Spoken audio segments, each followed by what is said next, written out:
सभापति महोदय, बातचीत के लिए हमारी स्ट्रेटेजी तथा अप्रोच माननीय प्रधानमंत्री जी के इस दिशा निर्देश पर आधारित है कि हम अपनी 1 इंच जमीन भी किसी और को नहीं लेने देंगे। हमारे दृढ़ संकल्प का ही यह फल है कि हम समझौते की स्थिति पर पहुंच गए हैं। इन दिशा निर्देशों के दृष्टिगत सितंबर 2020 से लगातार मिलिट्री एंड डिप्लोमेटिक लेवल पर दोनों पक्षों में कई बार बातचीत हुई है कि इस डिसएंगेजमेंट का म्यूचुअली एक्सेप्टेबल तरीका निकाला जाए। अभी तक सीनियर कमांडर्स के स्तर पर 9 राउंड्स की बातचीत हो चुकी है। राजनयिक स्तर पर भी WMCC यानी working mechanism for consultation and coordination of India China border affair के तहत भी बैठकें होती रही हैं।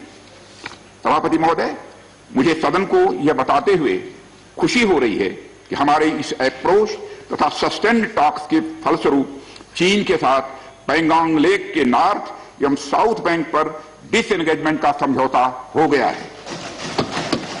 और इस बात पर भी सभापति महोदय इस बात पर भी सहमत हो गई है कि पैंगोंग लेक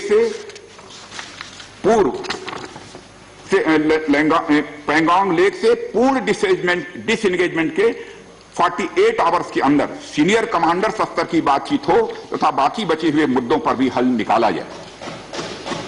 सभापति महोदय, पैंगोंग लेक एरिया में चीन के साथ डिसएंगेजमेंट का जो समझौता हुआ है उसके अनुसार दोनों पक्ष फॉरवर्ड डिप्लॉयमेंट को phased, coordinated and verified manner में हटाएंगे। चीन अपनी सेना की टुकड़ियों को नॉर्थ बैंक में फिंगर 8 के पूरब की दिशा की तरफ रखेगा और इसी तरह भारत भी अपनी सेना की टुकड़ियों को फिंगर 3 के पास अपने permanent base Dhan Singh Thapa post पर रखेगा।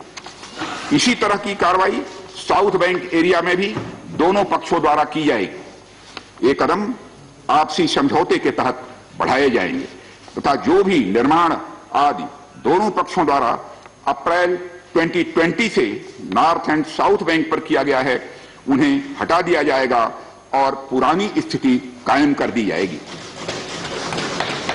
सभापति महोदय, यह भी तय हुआ है कि दोनों पक्ष नॉर्थ बैंक पर अपनी सेना की गतिविधियां जिसमें परंपरागत स्थानों की पेट्रोलिंग भी सम्मिलित है वो अस्थायी रूप से स्थगित रखेंगे।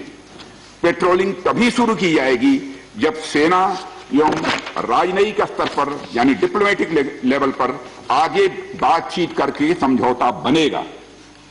इस समझौते पर कार्रवाई कल से नॉर्थ एंड साउथ बैंक पर प्रारंभ हो गई है। यह उम्मीद है इसके द्वारा पिछले साल के गतिरोध से पहले